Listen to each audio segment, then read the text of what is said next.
This is Dylan Ahern, the founder of the Kiesmannen, and he's doing shows about Europe, let's say it like this. But can you explain, like, what exactly is it, what you're doing?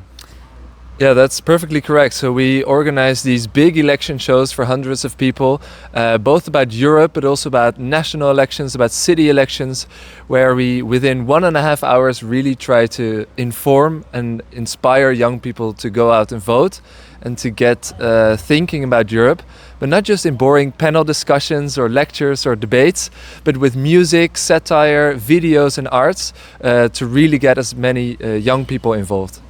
That sounds cool. And how is the effect of this? Did you measure it or something? Yeah, we actually did research last year during our theater show. We toured 30 different cities, and together with the University of Utrecht we did a big scientific research which found that people became more politically interested, and especially in the EU, and wanted to read more news about the EU, and also felt that the EU's impact on their daily lives was bigger than anticipated. So we finally got some proof that the stuff we're doing is actually working. All right. And so you were talking before about the European identity, and you said there are some problems with it, with having a European identity. Can you tell me what is the problem of having or of creating a European identity in Europe? Well, in the first place, the European identity is so difficult, right? Because you might say there's many similarities between us, but also many differences in culture and difference in history, perception of history. Who are our villains and who are our heroes? And now the EU has tried for decades already, since the 70s, to come up with a European identity.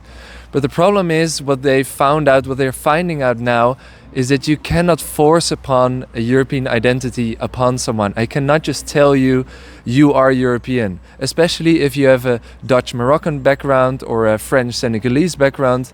Maybe you will associate being European with colonialism or with oppression or with Nazism. I don't know, it could be all sorts of things. So I think where the opportunity and the solution lies for this European identity is really bottom up, is really something that should be created from within, from interacting with each other, from talking about it, and mostly discussing these European values, which are freedom, equality, democracy. But what does it mean, and what are the different stories that matter to us?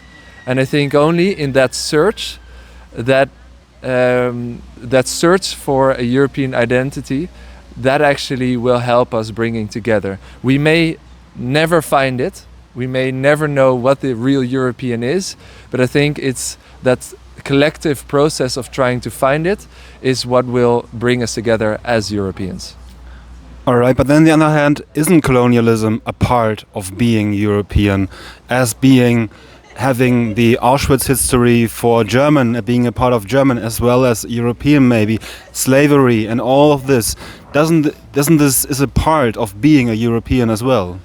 Well, I would say if you say this to Europeans, maybe living in the Netherlands or Portugal, you could say, yes, this is a part of our country's legacy, of our history. But to say that you are European, you are also a colonial, I'll probably say a lot of people who've ancestors has experienced this, they will very much disagree and they want to dissociate from this, right? So they feel I'm the victim of Europe's colonialism. So please do not associate me with this filthy history. But then, like, when we go into the discussion now, in Germany, that's remembrance culture. Yeah. We are saying, like, this is kind of like a part of the German culture and we have to work on it because this was our grandfathers who did this. And then when we actually have this European identity, and, you know, you can't just pick the good parts of Europe only, you know. If you want to have Europe, you can say, like, well, then we have the Spanish colonial past as well. Mm-hmm. And maybe isn't this necessary to accept this past of Europe to become actually European? For sure. I think actually starting the dialogue on all our black pages in history, like colonialism, slavery, imperialism, is a must for us that we have to reconcile with even more than we're doing at the moment. But I think so. I think actually only with this discussion and after this discussion that we can really, become reconciled with the idea of becoming European. But because I do indeed think that many Europeans don't want to come to terms with all those parts of our collective history yet. Yeah. Do you confront them in your shows with this collective history, with the bad parts of the collective history? Yeah, for sure. So in our last theater show, In Search of Europe, this formed an important part also in one of the characters, trying to struggle, and European policymakers in a way trying to come up with solutions to deal with our colonial history, and then coming to absurd ideas in the end. So we were making a satirical idea of pushing solutions into a crazy, almost fascist version of European unification. You made a satire out of it, but Yes. then like you evoked a debate through this. There was a big debate about it during the show, and then we always started from a very point of storytelling, what has happened, and then the European policymakers tried to take different political themes and try to come up with solutions that were viable for everyone.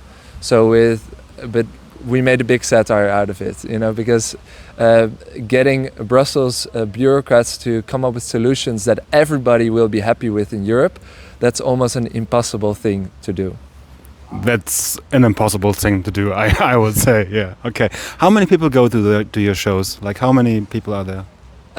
Well, to our election shows, we regularly be in Paradiso, Amsterdam, so check out that venue if you're interested.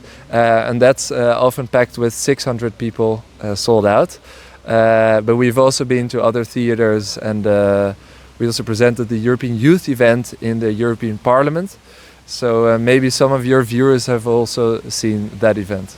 Okay, like when you want to Google your show, how's it called, the show? It's called The Kiesmannen. Is best to check out on Instagram or LinkedIn. And also if you want to focus more on our European Foundation, you can check out Things to Love About Europe. Things to Love About Europe. I think that's a nice last sentence for this interview. Thank you, Dylan, and goodbye. Goodbye.